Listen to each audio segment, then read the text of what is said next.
Dans cette vidéo, je filme pour toi toutes les étapes en cuisine pour réaliser un vrai plat de fête. Non mais Sarah, ça a l'air super compliqué pour moi là. Mais attends, je vais jamais être capable de faire un truc pareil. Et si tu vas voir, justement, je te montre toutes les étapes à réaliser une par une, un peu comme si tu étais dans les coulisses de la cuisine de mon restaurant. Je te montre justement toute la mise en place que tu peux faire la veille pour être super à l'aise le jour où tu reçois tes invités. Bon si tu le dis, allons-y alors hein. Alors je te montre. Manger mieux pour aller bien, c'est ma méthode pour booster ta vitalité par l'alimentation. Alors c'est parti, je m'attache les cheveux, je mets mon tablier, je me lève les mains et on file en cuisine.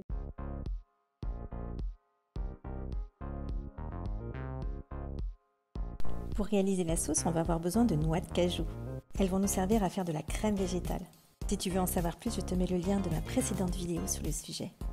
Ce qu'il faut, c'est bien les faire tremper toute une nuit et les égoutter le lendemain pour ensuite en faire de la crème. Donc, tu vois, j'ai rajouté de l'eau chaude et je mixe au moins 1 à 2 minutes pour obtenir une consistance bien lisse et bien onctueuse.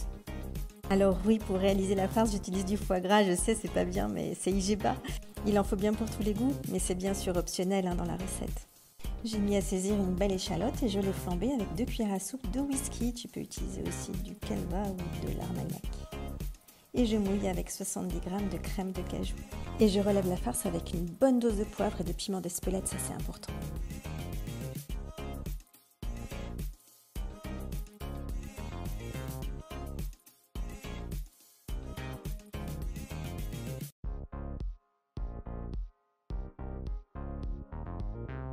Le haché de veau a été réalisé avec des morceaux pour blanquette, donc il y avait beaucoup de nerfs. Et c'est important de bien tout enlever pour avoir une texture fine et agréable en bouche à la fin.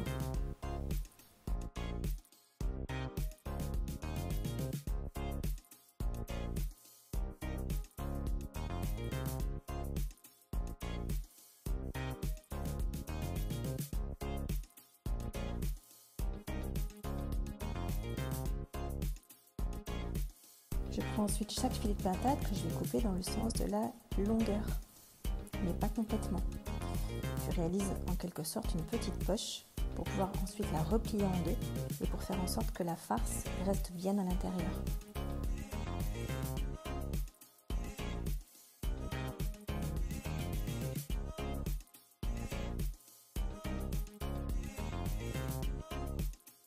Et ensuite, je n'ai plus qu'à farcir chaque filet de pintade. Alors pour chaque filet, j'ai utilisé à peu près 50 à 60 g de farce en fonction de la taille du filet.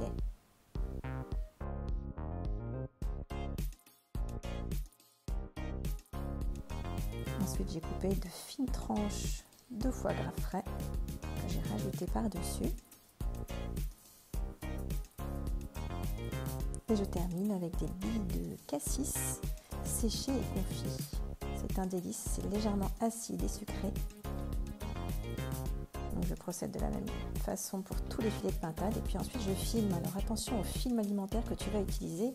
Veille à utiliser un film qui soit micro-ondable. Donc il est résistant à la chaleur parce qu'ensuite on va tout cuire à la vapeur. Une fois que ton cuiseur vapeur est bien chaud et qu'il a une bonne température, tu mets à cuire pendant 15 minutes. Et pendant ce temps, je prépare la sauce.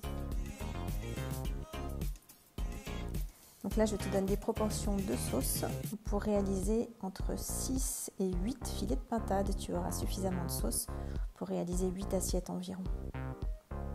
Et puis si tu as trop de sauce, de toute façon, tu peux l'utiliser comme crème dans ta cuisine quotidienne.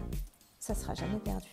Alors tu vois, je n'ai pas utilisé de sel puisque le bouillon cube est salé. Alors l'idéal, ce serait évidemment d'utiliser des morceaux d'os de poulet ou des brichetiers de poulet pour avoir une meilleure saveur.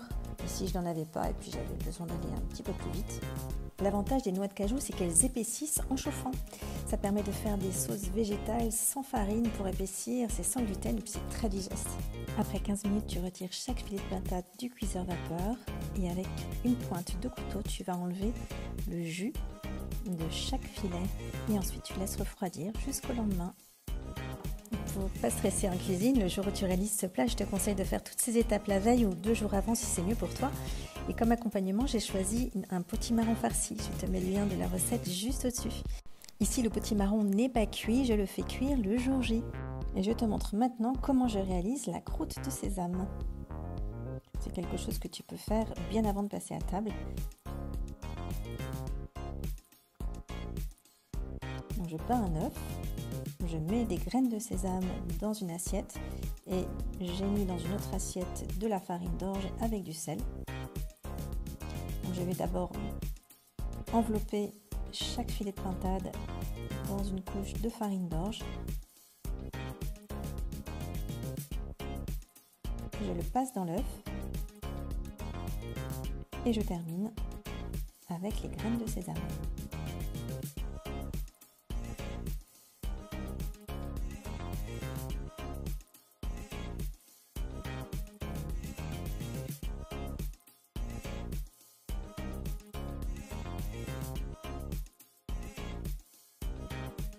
Et au moment de passer à table, je procède à la cuisson. Donc tu vois, c'est les 10 dernières minutes, les 10 à 15 dernières minutes, juste avant de passer à table.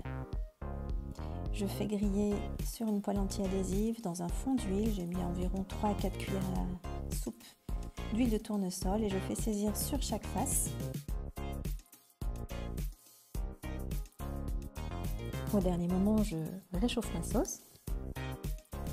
On passe au dressage dans l'assiette.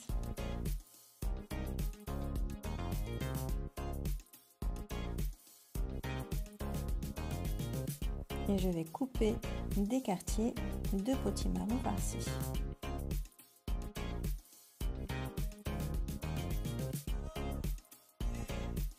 Voilà, donc dans l'assiette, je commence par mettre un fond de sauce. Donc là, je suis généreuse en sauce. De toute façon, tu en auras assez.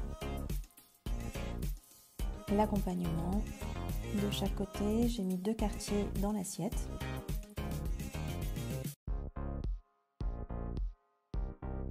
Et je termine avec le filet de pintade. Voilà, un petit peu de déco.